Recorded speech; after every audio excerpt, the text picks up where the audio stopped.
हाँ जी गाइस, चलिए चालू करते हैं। ठीक है, आप लोग का revision of foreign exchange management act. जब हम बात करते हैं फॉरेन एक्सचेंज मैनेजमेंट एक्ट के बारे में, तो इसमें क्या क्या लिखा है? सबसे पहले तो इसमें लिखा है extent and application of FEMA. FEMA जो है कहाँ पे एप्लीकेबल होता है? It extends to whole of India. दूसरा बोलता है it applies to all branches, offices and agencies outside India owned और कंट्रोल बाय पर्सन। मतलब अगर इंडिया का कोई पर्सन है और वो होल्ड करता है फॉरेन के अंदर अगर कोई बिजनेस, एसेट, प्रॉपर्टी, ब्रांचेस, तो उसके ऊपर भी फेमा एप्लीकेबल होगा। And also to any contravention there under committed outside India by any person to whom this act applies. मतलब अगर इंडिया के बाहर किसी पर्सन ने जिसके ऊपर ये एक्ट अप्लाई होता है, अगर वो फॉरेन में भी कोई कॉन्ट्रावेंशन करेगा तो भी फेमा के प्रोविजन से वो बच नहीं पाएगा। अब यहाँ पे कुछ इंपॉर्टेंट डेफिनेशंस आती है। पहली डेफिनेशन है ऑथराइज पर्सन कौन होता है। पहली डेफिनेशन क्या है? ऑथराइज पर्सन कौन होता है। तो देखिए, ऑथराइज पर्सन में 4 लोग आते हैं। कितने लोग आते हैं ऑथराइज पर्सन में? 4 लोग आते हैं। पहला होता है authorise dealer is a authorise person, money changer, offshore banking unit and any other person for the time being authorized under section 10 subsection 1 to deal in foreign exchange of foreign securities. Authorized dealer। अब ये authorise dealer कौन होते हैं? Authorise dealer होते हैं banks. कौन होते हैं ऑथराइज डीलर? होते हैं बैंक्स। ठीक है, जिन्होंने आरबीआई से अप्रूवल ले रखी है, इनको कहते हैं ऑथराइज डीलर बैंक। दूसरे हैं मनी चेंजर। मनी चेंजर मैंने आपको क्लास में बताया था 2 तरीके के होते हैं, restricted money changer and full fledge money changer. Offshore banking unit जो सेज में लोकेटेड है, और ऐसे पर्सन्स जिनको for the time being authorise कर रखा है और वो फॉरेन एक्सचेंज में डील कर सकते हैं। अब बात करते हैं कैपिटल अकाउंट ट्रांजैक्शंस के बारे में। किसके बारे में? Capital account transactions. Capital account transactions को हम प्यार से बोलते हैं कैट। क्या बोलते हैं? कैट। कैट का मतलब क्या होता है? ट्रांजैक्शन विच ऑल्टर्स। एक ऐसा ट्रांजैक्शन जो ऑल्टर करता है आपकी एसेट या लाइबिलिटी को। एसेट या लाइबिलिटी को ऑल्टर करता है। जब कोई पर्सन आउटसाइड इंडिया रह रहा होता है, कहां रह रहा होता है? आउटसाइड इंडिया रह रहा होता है, तो उसकी एसेट या लाइबिलिटी ऑल्टर होती है इंडिया के अंदर। और जब कोई पर्सन इंडिया में रह रहा होता है तो उसकी एसेट या लाइबिलिटी ऑल्टर होती है आउटसाइड इंडिया।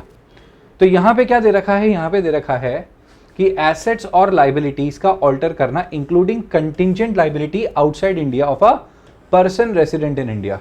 तो जो पर्सन रेसिडेंट इन इंडिया है उसकी क्या क्या ऑल्टर हो रही है? पर्सन रेसिडेंट इन इंडिया की asset, liability, contingent liability alter होती है, और पर्सन रेसिडेंट आउटसाइड इंडिया की सिर्फ और सिर्फ एसेट और लाइबिलिटी ऑल्टर होती है of a person resident in outside India. तो यहां पे क्या बोलता है?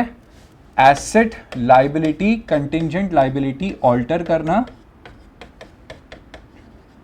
किसकी? पर्सन रेसिडेंट इन इंडिया की, पीआरआई की। कहां पे? Outside India. और दूसरा क्या करना? एसेट या लाइबिलिटी ऑल्टर करना किसका? पर्सन रेसिडेंट आउटसाइड इंडिया का। कहां पे? इन इंडिया। ठीक है, इसको क्या कहते हैं? इसको कहते हैं कैपिटल अकाउंट ट्रांजैक्शन।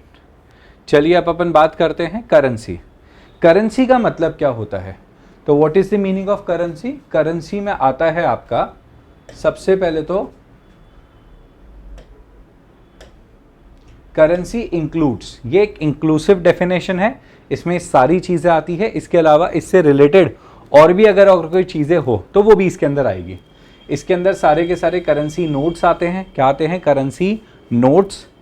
ठीक है, postal notes, postal order, money order या cheque, draft, travellers cheque, letter of credit, bill of exchange, promissory note, credit card and other similar instrument. So currency में क्या क्या आता है? करेंसी नोट, डॉलर हो गया, आईएनआर हो गया। ठीक है, पोस्टल नोट तो अब नहीं चलते, पोस्ट ऑफिस वाले नोट से। Postal order, money order, cheques, draft, DD, travellers cheque हो गया, जैसे जब कोई पर्सन कंट्री से दूसरी कंट्री ट्रैवल करता है तो वो सेफ्टी साइड ट्रैवलर्स चेक अपने साथ लेके जाता है और वहाँ जाके एनकैश करा लेता है। चेक्स वगैरह। लेटर ऑफ क्रेडिट, जब अपन क्रेडिट पे फॉरेन में सेल्स करते हैं तो सामने वाले से एलसी, लेटर ऑफ क्रेडिट ले लेते हैं। जब माल परचेज करते हैं तो उसको हमारे यहाँ से बैंक गारंटी के तौर पे एलसी दे देते हैं। Bill of exchange, promissory note, credit card and other instrument, ये सारी चीज़ें आपको फॉरेन के अंदर परचेजिंग करना अलाउ करती है। तो जो चीज़ें आपको फॉरेन से परचेज करना अलाउ करती है वो सब आपके लिए क्या है? फॉरेन एक्सचेंज कहलाती है। नेक्स्ट आता है current account transaction. Current account transaction मैंने आपको बताया था PPRE होता है। करंट अकाउंट ट्रांजैक्शन क्या होता है? ठीक है, PPRE, करंट अकाउंट ट्रांजैक्शन को अपन क्या कहते हैं? क्यूट। क्या कहते हैं? क्यूट। क्यूट बोले तो PPRE, PPRE, PPRE। P का मतलब होता है payments, payments, PP payments, payments. R मतलब रेमिटेंस, E मतलब एक्सपेंसेस। तो PPRE, पेमेंट करना। पेमेंट करना करंट अकाउंट ट्रांजैक्शंस है, करंट ईयर के ट्रांजैक्शंस होते हैं सिर्फ ये, इसी साल के ट्रांजैक्शंस है, इससे कोई एसेट या लाइबिलिटी क्रिएट नहीं होती है, यह हमारे इनकम और एक्सपेंडिचर से रिलेटेड होते हैं। तो इसमें आता है सबसे पहले payment due in connection with foreign trade. ठीक है, फॉरेन ट्रेड से रिलेटेड पेमेंट करना। किससे रिलेटेड पेमेंट करना? फॉरेन ट्रेड से रिलेटेड पेमेंट करना। ठीक है, अदर करंट बिजनेस, आपका जो बिजनेस है उससे रिलेटेड पेमेंट करना, सर्विसेज से रिलेटेड पेमेंट करना, शॉर्ट टर्म बैंकिंग या क्रेडिट फैसिलिटीज वगैरह का पेमेंट करना जो कि आपने ऑर्डिनरी कोर्स ऑफ बिजनेस में लिया है। अगर हमने ऑर्डिनरी कोर्स ऑफ बिजनेस में 1-2 महीने की उधारी के हिसाब से कोई सामान खरीदा है तो it is part of current account transaction. ठीक है, तो payment due in connection with foreign trade, सबसे पहले तो जो पेमेंट अपने को करना है फॉरेन ट्रेड से related. Other current business services, जो करंट बिजनेस सर्विसेज से रिलेटेड है, अपने बिजनेस से रिलेटेड है, वो पेमेंट करना। जैसे अपन ने फॉरेन से गुड्स खरीदे उनका पेमेंट किया, फॉरेन से सर्विसेज अपन ने ली है उसका पेमेंट किया। ठीक है, शॉर्ट टर्म बैंकिंग फैसिलिटीज लेना, क्रेडिट फैसिलिटी लेना ऑर्डिनरी कोर्स ऑफ बिजनेस में। दूसरा आता है payment due as interest on loan and net income from investments. यहां पे आता है कि अगर आपने फॉरेन से कोई लोन लिया, देखो लोन लेना is a capital account transaction, but उस लोन के ऊपर इंटरेस्ट देना इज क्यूट। लोन के ऊपर इंटरेस्ट चुकाना क्या होता है? क्यूट होता है। लोन के ऊपर इंटरेस्ट चुकाना क्या होता है? क्यूट होता है। वैसे ही net income from investment, so investment करना क्या होता है? Capital account transaction. इन्वेस्टमेंट क्या होता है? Capital account transaction. Investment is a capital account transaction, but उस इन्वेस्टमेंट के ऊपर अपने को जो रिटर्न मिलता है वो क्या होता है? वो तो होता है cute, that is net income from investment, current account transactions. Next आता है रेमिटेंस। रेमिटेंस का मतलब होता है कि पैसा जो है वो इंडिया से इंडिया के बाहर भिजवाया जा रहा है। किस चीज के लिए? लिविंग एक्सपेंसेस के लिए। किस किस के? पेरेंट्स के, स्पाउस के, चिल्ड्रन के जो कि अब्रॉड में रहते हैं। फिर आता है एक्सपेंसेस करना in connection with foreign travel, education, medical care of parents, spouse and children. तो आपने क्या किया? आपने फॉरेन में एक्सपेंस कर दिया पढ़ाई कराने के लिए, ट्रैवल कराने के लिए, फॉरेन ट्रैवल के लिए, एजुकेशन के लिए, मेडिकल केयर के लिए, स्पाउस के, पेरेंट्स के और चिल्ड्रन के। तो what is the meaning of current account transaction? साथ में बोलो, करंट अकाउंट ट्रांजैक्शन मतलब PPRE, PPRE, PPRE, PPRE। तो P का मतलब होता है, सबसे पहले क्या होता है P का मतलब? पेमेंट करना। किस चीज का? ठीक है, बिजनेस का, करंट बिजनेस का। ठीक है, शॉर्ट टर्म बैंकिंग और क्रेडिट फैसिलिटीज वगैरह का, सर्विसेज वगैरह का। ठीक है, दूसरा आता है इनकम फ्रॉम इन्वेस्टमेंट्स और इंटरेस्ट का पेमेंट करना। ठीक है, नेक्स्ट आता है रेमिटेंस करना for living expenses of spouse, parents और चिल्ड्रन रिसाइडिंग अब्रॉड, और ट्रैवल के एक्सपेंसेस, मेडिकल एजुकेशन के एक्सपेंसेस देना। नेक्स्ट आता है आपका पर्सन कौन होता है। तो देखो, पर्सन की डेफिनेशन की जब बात करी जाती है तो पर्सन आता है इंडिविजुअल, पर्सन के अंदर आता है कंपनी, पर्सन के अंदर आता है HUF कोई firm, association of person of body of individuals whether incorporated or not, every artificial juridical person not falling within any preceding sub clause, और agency, office of branch owned or controlled by such person. अब यहाँ पे ये तो बड़े आसान थे। Individual आसान है, ये इनकम टैक्स में पढ़ा है आपने। कंपनी आसान है, एसोसिएशन ऑफ BOI, AOP और BOI आसान है, HUF और फर्म आसान है, आर्टिफिशियल ज्यूरिडिकल पर्सन भी आसान है। यहाँ पे एक जो पॉइंट है ना वो ये है कि अगर ये जो पर्सन है 1 2 3 4 5 और ये 6, ये 6 लोग, अगर 6 में से कोई भी अगर फॉरेन में इनकी कोई एजेंसी है, ऑफिस है, ब्रांच है, कोई एजेंसी, ऑफिस या ब्रांच है कहाँ पे? फॉरेन में और इंडिया में भी, यानी एजेंसी, ऑफिस और branch owned or controlled by such person. तो अगर एजेंसी इंडिया में हो चाहे इंडिया के बाहर हो तो वो भी पर्सन की डेफिनेशन में आएगा। तो यानी कि इन लोगों की अगर कोई ब्रांच है, ऑफिस है, तो वो भी पर्सन की डेफिनेशन के अंदर ही आता है। तो what is the meaning of definition of, what is the meaning of person? Person मतलब कोई individual, HUF firm, company, AOP, BOI। Artificial juridical person, और लास्ट है इनके थ्रू अगर ये लोग मिलके किसी एजेंट को, किसी एजेंसी को, किसी ऑफिस को या किसी ब्रांच को ओन या कंट्रोल करते हैं तो वो भी पर्सन ही माना जाएगा। नेक्स्ट आता है person resident in India. What is the meaning of PRI, person resident in India? Person resident in India का मतलब होता है कि ऐसा कोई पर्सन जिसने प्रीवियस ईयर में जो इंडिया में स्टे किया है, ऐसा कोई पर्सन जिसने क्या किया है, पर्सन जिसने प्रीवियस ईयर के अंदर जिसका स्टे इन इंडिया कितना था, एटलीस्ट 182 डेज। ठीक है, प्रीवियस ईयर के अंदर क्या था, स्टे इन इंडिया, स्टे कितना था इसका, स्टे इन इंडिया कितना है, 180 मोर देन 182 डेज। जिसका पिछले साल इंडिया में स्टे कितना है, मोर देन 182 डेज। क्या होता है PRI? एनी पर्सन जिसका प्रीवियस ईयर में इंडिया के अंदर स्टे कितना निकला है, मोर देन 182 डेज। 182 डेज से ज़्यादा वो इंडिया में स्टे करता है। 182 डेज से ज़्यादा वो इंडिया में क्या करता है, स्टे करता है। कितने से ज़्यादा इंडिया में स्टे करता है, 182 डेज से ज़्यादा वो इंडिया में स्टे करता है। पहली बात तो ये हो गई। दूसरा, has not gone out of India, has not gone out of India, और वो इंडिया के बाहर नहीं गया है फॉर 3 पर्पसेस। इंडिया के बाहर हो सकता है गया हो, मगर 3 पर्पसेस के लिए बाहर नहीं गया।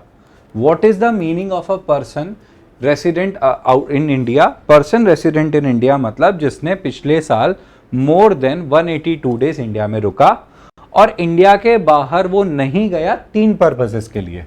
पहला,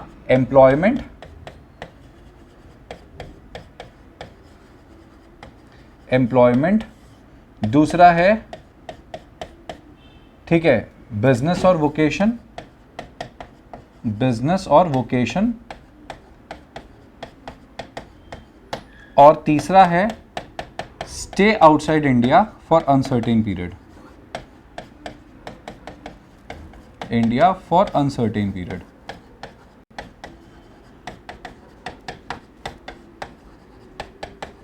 stay outside India for uncertain period मतलब 3 पर्पसेस के अलावा अगर वो इंडिया के बाहर गया ना तो कोई दिक्कत नहीं है, हम उसको PRI बोल देंगे।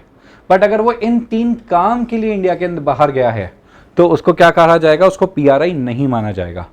ठीक है, उसको क्या माना जाएगा, उसको माना जाएगा PROI। जो PRI नहीं होता वो क्या बन जाता है, PROI बन जाता है। क्या बन जाता है, PROI, person resident outside India. यानी कि कोई पर्सन जो इंडिया में रुका पिछले साल 182 डेज से ज्यादा और इस साल अगर वो इन 3 पर्पसेस के लिए चला गया इंडिया के बाहर तो वो क्या बन जाएगा, PROI बन जाएगा। अदरवाइज वो क्या कहलाएगा, he will be called as PRI। Okay, तो यानी कि ठीक है, PRI कौन है, PRI का मतलब कोई भी पर्सन जो लास्ट ईयर, प्रीवियस ईयर कितना स्टे किया, स्टे मोर देन 182 डेज, तो वो कौन है, वो है PRI। ठीक है, and not gone out of India, या तो इंडिया के बाहर गया ही नहीं। ठीक है, और if gone out of India, और गया था, if gone out of India गया था but not for 3 purposes,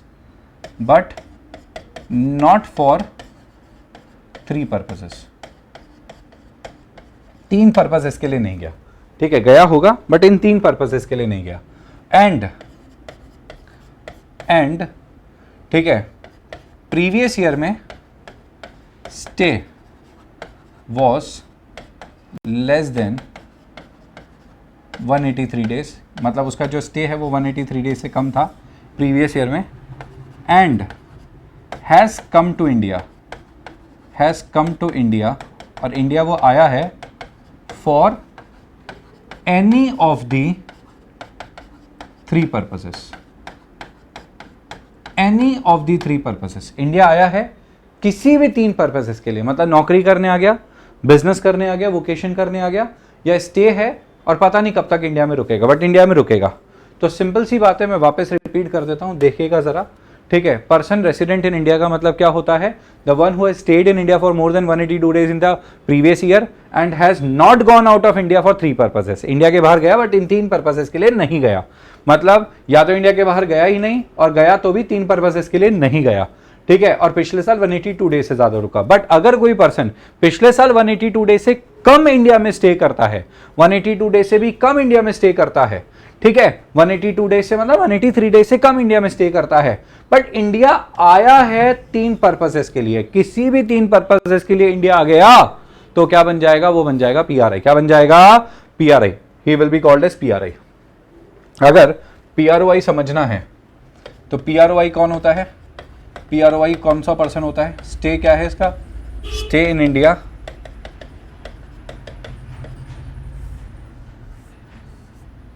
for less than 183 days. India में जो इसका स्टे है वो 183 डेज से कम है, ठीक है, 183 डेज से कम है। जो इंडिया में स्टे है क्या 183 डेज से कम है? यस, 183 डेज से कम है, ठीक है। एंड कम टू इंडिया, क्या इंडिया आया वो? तो एक आंसर तो आया नहीं, इंडिया आया ही नहीं, चलो बात खत्म। या फिर इंडिया आया था, come to India, yes India आया तो था, ठीक है, but not for three purposes, not for any of the three purposes, not for any of three purposes, any of the three purposes. India के अंदर आया है बट तीन पर्पसेस के लिए नहीं आया। इंडिया में आया जरूर है बट तीनों में से एक भी पर्पस के लिए नहीं आया, ठीक है, तो वो पीआरओआई कहलाएगा। एंड और किसको पीआरओआई कह सकते हैं? एंड जो स्टे इन इंडिया था, स्टे इन इंडिया कितना था, ठीक है, was more than 182 days. India के अंदर जो स्टे था वो 182 डेज से ज़्यादा था, plus gone out of India, gone out of India for any of the three purposes, any of the three purposes. India के बाहर गया है किसी भी तीन पर्पसेस के लिए, ठीक है, इंडिया के बाहर गया है किसी भी तीन पर्पसेस के लिए। तो क्या बोला? पीआरओआई कौन होता है? जिसका स्टे इन इंडिया क्या है? लेस देन 183 डेज है, इंडिया के अंदर आया नहीं, आया तो तीन पर्पसेस के लिए नहीं आया, पीआरओआई, ठीक है। इंडिया के बाहर, इंडिया के अंदर रुका लास्ट ईयर 182 डेज से ज्यादा, बट इस बार इंडिया के बाहर चला गया किसके लिए? तीन पर्पसेस के लिए। तो क्या बन जाएगा वो ऑटोमेटिकली ही will turns out to be a PROI. क्या बन जाएगा? पीआरओआई, ठीक है। अब एक बार इस डेफिनेशन को देख लेते हैं। तो क्या लिखा है? Means person residing in India for more than 182 days, ठीक है, in the previous financial year, but does not include, ठीक है, किसको नहीं करेंगे? अ person who has gone out of India और स्टेज आउट ऑफ इंडिया। तीन चीजों के लिए इंडिया के बाहर चला गया तो पीआरआई नहीं है। Employment, business, vocation, uncertain period. और person who has come to India, stay in India, ठीक है, otherwise then for three purposes, India में आके रुका, नौकरी, बिजनेस या फिर किसी अनसर्टेन पीरियड के अलावा रुका, तो वो क्या नहीं है? पीआरआई नहीं है। मतलब वो तीन कामों के लिए आके रुकेगा तो पीआरआई है, इन तीन कामों के अलावा इंडिया में आएगा तो पीआरओआई है, ओके। इन तीन कामों के लिए बाहर गया तो पीआरओआई, इन तीन काम के अलावा इंडिया के बाहर गया तो पीआरआई। नेक्स्ट आता है एनी पर्सन और बॉडी कॉर्पोरेट रजिस्टर्ड और इनकॉर्पोरेटेड इन इंडिया। कोई भी पर्सन, ठीक है, बॉडी कॉर्पोरेट जो इंडिया में बनी है, इंडिया में रजिस्टर्ड हुई है, ठीक है, तो वो भी, ठीक है, इंडियन कंपनी है। एनी ऑफिस, ब्रांच और agency in India owned or controlled by person resident outside India. मतलब देखो सीधी सी बात है, तुम भी हमारे और हम तो हमारे हैं और तुम भी हमारे हो। मतलब ये बोलना चाहता है कि अगर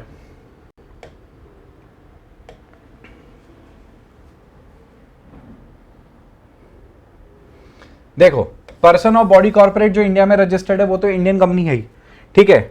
ऑफिस और ब्रांच और एजेंसी अगर इंडिया में है, ऑफिस, ब्रांच और एजेंसी अगर इंडिया में है, ठीक है, तो वो पीआरआई माने जाएंगे, भले ही वो ओन्ड और कंट्रोल कौन करता है? पीआरओआई करता है। वैसे ही ऑफिस और ब्रांच और एजेंसी अगर आउटसाइड इंडिया है, कहां पे है? आउटसाइड इंडिया, और उसको कंट्रोल अगर पर्सन रेसिडेंट इन इंडिया करता है तो उसको भी पीआरआई माना जाएगा। मतलब यहां पे ये देखो कि वो ऑफिस ऑफ ब्रांच कहां पे है, ठीक है, वो सर आउटसाइड इंडिया है, चलो अच्छी बात है। कंट्रोल कौन करता है, तो पर्सन इंडियन रेसिडेंट करता है, अरे तो उसको पीआरआई मान लो, ठीक है। दूसरा देखो ऑफिस ऑफ ब्रांच कहां पे है, बोले सर इंडिया में है, अरे तो वो पीआरआई ही है, हमें कोई फर्क नहीं पड़ता कि उसे ओन्ड और कंट्रोल कौन करता है। अगर ऑफिस और ब्रांच इंडिया में है तो वो पीआरआई है। क्या बोले, ऑफिस और ब्रांच अगर इंडिया में है तो वो पीआरआई है, भले ही उसे कोई भी कंट्रोल करे। और ऑफिस और ब्रांच अगर आउटसाइड इंडिया है तो तुम हमारे नहीं हो, बोले बट सर इंडियन कंट्रोल, अच्छा इंडियन कंट्रोल करता है, फिर तुम भी हमारे हो, तो तुम भी हमारे और तुम भी हमारे, ठीक है। चलो अगला देखते हैं, पर्सन रेसिडेंट आउटसाइड इंडिया। बहुत खतरनाक डेफिनेशन है, आई डोंट नो आप कैसे करोगे, ठीक है। Person who is not resident in India, person resident outside India. So determination देखते हैं, person resident outside India means a person who is not resident in India during the relevant previous year. Did he reside in India for more than 182 days, answer is yes और no. पहला तो yes, India में 182 days से ज्यादा होगा। Did he go और stay outside India during the current year, ठीक है, क्या इंडिया के बाहर गया था, तो आंसर है डिड ही गो और स्टे, आंसर है नो। तो भाई तू तो पीआरआई है, तू तो हमारा प्यारा बच्चा। डिड ही गो और stay outside India for during the current year, yes. 3 काम के लिए गया, बोले no no no no no, बस ऐसे ही घूमने गया था भाई, ठीक है, तो भाई पीआरआई है। यस 3 काम के लिए गया है, तो क्या बन जाएगा, he will become PROI. Did he come or stay in India during the current year, ठीक है, इंडिया में आया, आंसर इज नो, आया नहीं, अरे भाई तू तो पीआरओआई है, ठीक है। इंडिया में आया, यस, 3 पर्पसेस के लिए आया, आंसर इज यस, तो तू पीआरआई है। 3 पर्पस के अलावा आया तो क्या बन जाएगा, पीआरओआई। हाँ जी, नेक्स्ट आता है dealing in foreign exchange etcetera. No person shall, कोई भी पर्सन क्या नहीं कर सकता, किसी भी तरीके के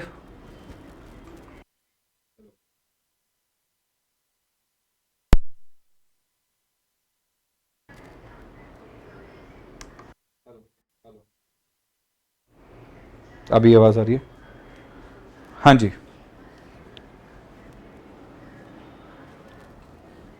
एक सेकंड,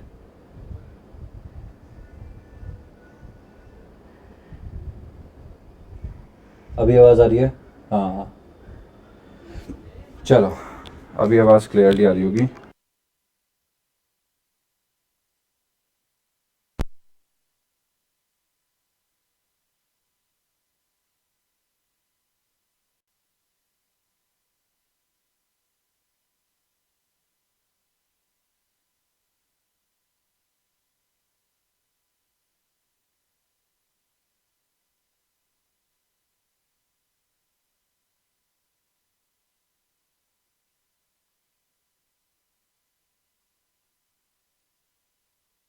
हाँ जी, चलो आगे देखते हैं। तो अभी बात करते हैं dealing in foreign exchange etcetera. चलिए, डीलिंग इन फॉरेन एक्सचेंज ये बोलता है कि यार सीधी सी बात है, कोई भी पर्सन इस संसार में, इस देश में, हमारे देश में कोई भी पर्सन फॉरेन एक्सचेंज में डील नहीं कर सकता बिना ऑथराइज्ड डीलर के। कोई भी पर्सन फॉरेन एक्सचेंज में क्या नहीं कर सकता है, डील नहीं कर सकता है otherwise than through authorised person.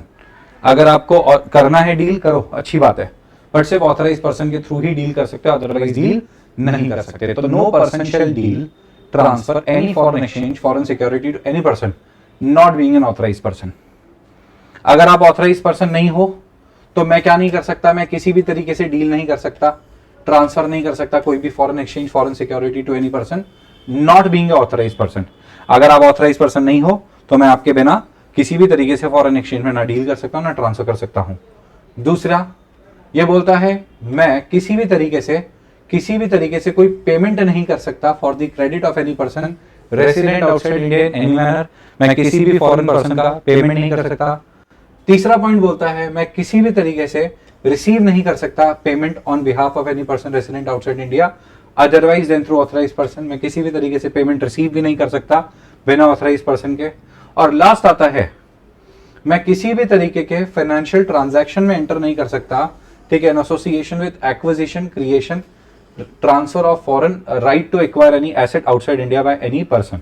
अब इसके फटाफट से एक बार एग्जांपल्स देखते हैं, ठीक है। डील नहीं कर सकता किसी भी तरीके से फॉरेन एक्सचेंज, कि डील नहीं कर सकता, ट्रांसफर नहीं कर सकता foreign security to any person जो कि ऑथराइज्ड पर्सन नहीं है, ठीक है। अब जैसे इसमें एग्जांपल समझो, एग्जांपल मैंने आप लोगों को क्लास में दिया था इसका, कि आपका जो फ्रेंड है वो क्या है, फ्रेंड है, वो बाहर से आया है, इंडिया आया है, ठीक है, और वो बैंक गया, बैंक ने उसे कहा कि हम आपको $1 के बदले 90 रुपए दे देंगे, जबकि मार्केट में डॉलर का रेट चल रहा है 95। 90 रुपए दे देगा, बोल रहे मार्केट में तो रेट चल रहा है 95, तुम 90 रुपए दे रहे हो। तो आपने अपने दोस्त को कहा भाई एक काम कर, मैं तेरे को 94 रुपीज दे दूंगा। अरे क्यों भाई, तुम एक ऑथराइज्ड पर्सन हो, ऑथराइज्ड पर्सन हो ही नहीं तो तुम फॉरेन एक्सचेंज में किसी भी तरीके से डील नहीं कर सकते। Make any payment for a credit of any person resident outside India, किसी पर्सन के क्रेडिट का कोई पेमेंट करना है। एग्जाम्पल देखो, अब समझो बात को भैया, आप किसी भी तरीके से किसी भी ऑथराइज पर्सन के, ठीक है, किसी भी ऑथराइज पर्सन के बिना किसी भी तरीके से किसी भी फॉरेन पर्सन का कोई पेमेंट नहीं कर सकते, उसके क्रेडिट का कोई पेमेंट नहीं कर सकते। सर एग्जाम्पल जैसे आपका कोई ब्रदर है, और वो ब्रदर कौन है, एनआरआई है, PROI एक तरीके से पर्सन रेसिडेंट आउटसाइड इंडिया, उसकी आप LIC का पेमेंट नहीं कर सकते। LIC की जो किस्त जाएगी आपका ब्रदर खुद देगा, आप पे नहीं कर सकते, अपने ब्रदर के बिहाफ पे कोई भी तरीके का लाइफ इंश्योरेंस का पेमेंट नहीं कर सकते। Receive any payment by order on behalf of any person resident outside India otherwise and through authorised person. अगर आपको फॉरेन से इंडिया में कोई पैसे रिसीव करने हैं तो वो सिर्फ ऑथराइज्ड पर्सन के थ्रू ही रिसीव कर सकते हैं, किसी तरीके से, किसी और तरीके से आप रिसीव नहीं कर सकते। किसी और तरीके से अगर आपने फॉरेन से इंडिया में पैसे रिसीव करे तो उसको कहा जाएगा हवाला। क्या कहा जाएगा, हवाला ट्रांजैक्शन, मनी लॉन्ड्रिंग का पार्ट में जाएगा वो, ठीक है। तो अगर कोई पैसा फॉरेन से इंडिया भिजवा रहा है, यूएसए से इंडिया में पैसा भिजवा रहा है, तो वो सिर्फ और सिर्फ किसके थ्रू भिजवा सकता है, ऑथराइज्ड पर्सन के थ्रू ही भिजवा सकता है। तो रिसीव करना कोई payment on behalf of any person resident outside India otherwise than through authorised person is not allowed. और लास्ट है कोई भी तरीके का फाइनेंशियल ट्रांजैक्शन में एंटर करना। जैसे एग्जांपल के तौर पे आपने क्या किया, आप इंडिया में रहते हैं और आपका एक फ्रेंड है, लेट्स से दुबई में रहता है। अभी तो दुबई की हालत है बहुत ही खराब, ठीक है, प्रॉपर्टी के भाव हो चुके हैं आधे, बट जैसे एक एग्जांपल लेते हैं, तो इंडिया का, आप इंडिया में रहते हैं, आपका एक फ्रेंड रहता है दुबई में, ओके। अब इंडिया वाले ने क्या, दुबई वाले को बोला कि भाई मेरे लिए एक प्रॉपर्टी खरीद दे। क्या खरीद दे, प्रॉपर्टी खरीद दे मेरे लिए। उसने कहा ठीक है, मैं दुबई में तुम्हारे लिए प्रॉपर्टी खरीद देता हूं। अब आपको उसको पेमेंट करना था, तो पेमेंट आपने कहा कि चलो मैं तुम्हें पेमेंट कर देता हूं। उसने कहा मेरे को पेमेंट मत करो, तुम एक काम करो, इंडिया बहुत सेफ कंट्री है, तो मेरे लिए इंडिया में एक प्रॉपर्टी परचेज कर दो। तो प्रॉपर्टी फिटुश, ठीक है, प्रॉपर्टी फिटुश, ठीक है, मतलब ना मैं तुम्हारे लिए प्रॉपर्टी खरीदूंगा, ना तुम मुझे पेमेंट करना, मैं तुम्हें पेमेंट करूंगा, फिटुश हो गया भैया। तो ठीक है, इसका इस तरीके के जो भी ट्रांजैक्शंस होते हैं, ये ट्रांजैक्शंस अलाउड नहीं होते हैं। क्या नहीं होते, ये ट्रांजैक्शंस अलाउड नहीं होते हैं।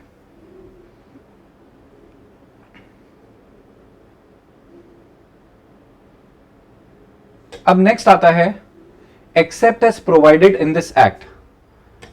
Accept as provided in this act, no person resident in India shall, कोई भी PRI क्या नहीं कर सकता, कोई भी PRI, no person resident in India acquire, hold, own, possess और ट्रांसफर, ना तो खरीद सकता है, ना ही होल्ड कर सकता है, ना ही ओन कर सकता है, पसेस कर सकता है, ना ही ट्रांसफर कर सकता है किसी भी तरीके का foreign exchange, foreign security, immovable property outside India except as provided in this act. जैसा इस एक्ट में लिखा है वैसे तो आप होल्ड कर सकते हो, बट इसके अलावा आप किसी भी तरीके से कोई भी foreign property, foreign asset, immovable property outside India ना होल्ड कर सकते हो, ना ओन कर सकते हो, ना पजेस कर सकते हो, ना ही ट्रांसफर कर सकते हो आउटसाइड इंडिया। सीधी सी बात है। अब वो कैसे होल्ड कर सकते हो वो आपको आगे बताया जाएगा। हाँ जी, नेक्स्ट आता है current account transactions. Current account transactions में यहाँ पे बेसिकली हम लोग 3 तरीके के शेड्यूल्स देखने वाले हैं, शेड्यूल 1, शेड्यूल 2, शेड्यूल 3। शेड्यूल 1 के अंदर आते हैं कौन से, ऐसे ट्रांजैक्शंस जो कि क्या है, जो कि कंप्लीटली रेस्ट्रिक्टेड है। शेड्यूल 2 में ऐसे ट्रांजैक्शंस जो कर सकते हो पूछ के, और शेड्यूल 3 के अंदर आते हैं ऐसे ट्रांजैक्शंस जो बिल्कुल ही फ्रीली अलाउड है। ठीक है, तो देखिए जरा, शेड्यूल 1 में आते हैं 8 ट्रांजैक्शंस। कितने ट्रांजैक्शंस आते हैं? 8। मैंने आपको बताया था इन ट्रांजैक्शंस को याद करने का तरीका क्या है कि यहां पे क्या है, इन ट्रांजैक्शंस के अंदर कुल मिला के हमारे को देखने को मिलेंगे 5 तरीके के रेमिटेंसेस, 3 तरीके के payments. 5 remittances, remittance remittance remittance remittance remittance, और 3 payments, payments payments and payments. तो सबसे पहले तो प्रोहिबिटेड करंट अकाउंट ट्रांजैक्शन। कौन सा ट्रांजैक्शन बोला? Prohibited current account transaction. कौन सा ट्रांजैक्शन बोला? प्रोहिबिटेड करंट अकाउंट ट्रांजैक्शन, जो कि कंप्लीटली प्रोहिबिटेड है, बिल्कुल भी अलाउड नहीं है, उसको कहते हैं प्रोहिबिटेड करंट अकाउंट ट्रांजैक्शन। रुकेगा एक सेकेंड।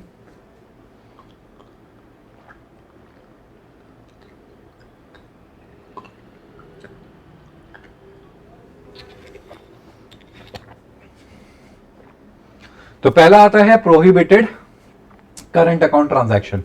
प्रोहिबिटेड मतलब जिसको रोक रखा है। Remittance out of lottery winnings, India से बाहर तुम लॉटरी विनिंग्स नहीं लेके जा सकते। लॉटरी से पैसा जीता, इंडिया में आओ, इंडिया में खर्च करो, इंडिया से कमाए, इंडिया में खर्च करो। क्यों? क्योंकि इससे कोई इकोनॉमिक एक्टिविटी नहीं हुई है, तो इंडिया के बाहर ले जाना बिल्कुल भी अलाउड नहीं है। रेमिटेंस इंडिया के बाहर नहीं लेके जा सकते।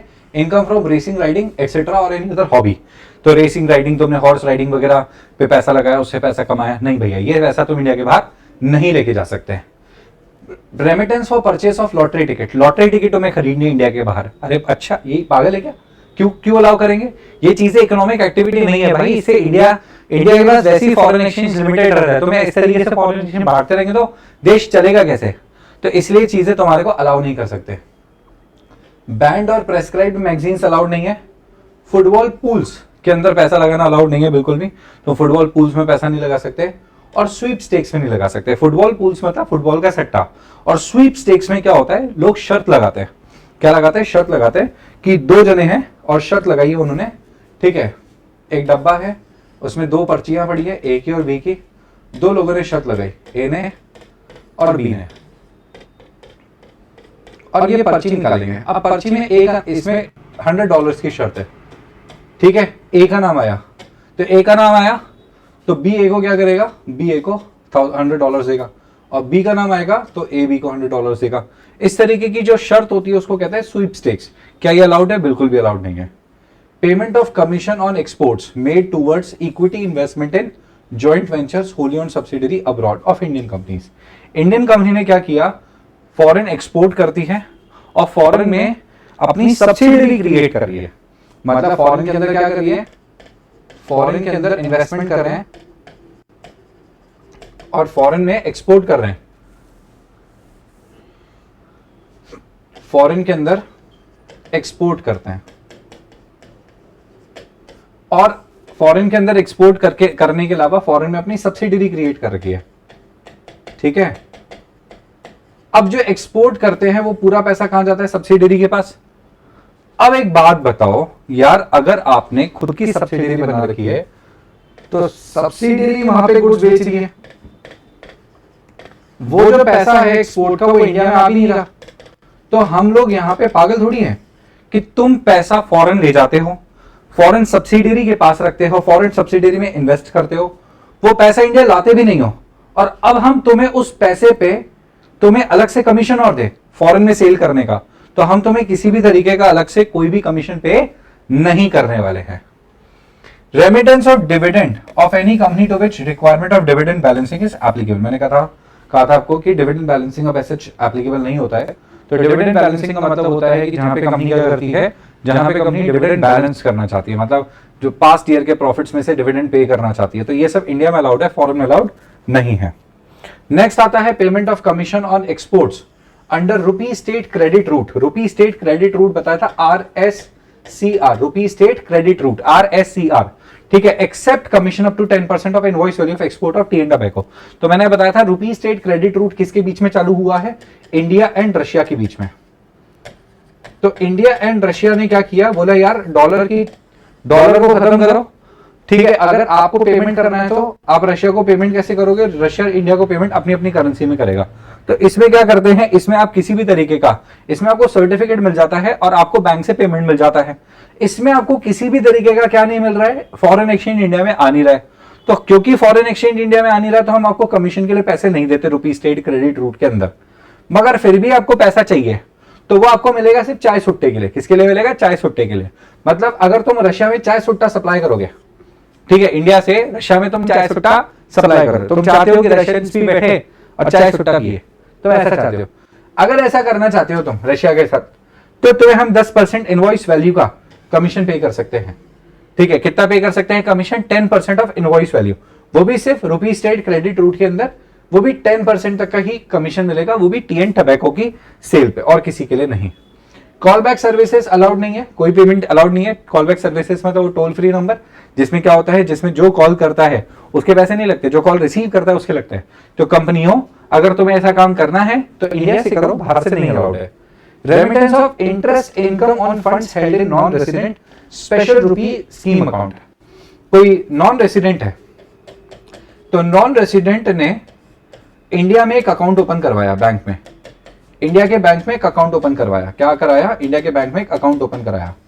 तो नॉन रेसिडेंट ने अगर इंडिया के बैंक में एक अकाउंट ओपन करवाया है, क्या ओपन करवाया है? अकाउंट ओपन करवाया है, तो अच्छी बात है, अकाउंट ओपन कराओ इंडिया के बैंक में, हम मना नहीं कर रहे तुम्हें।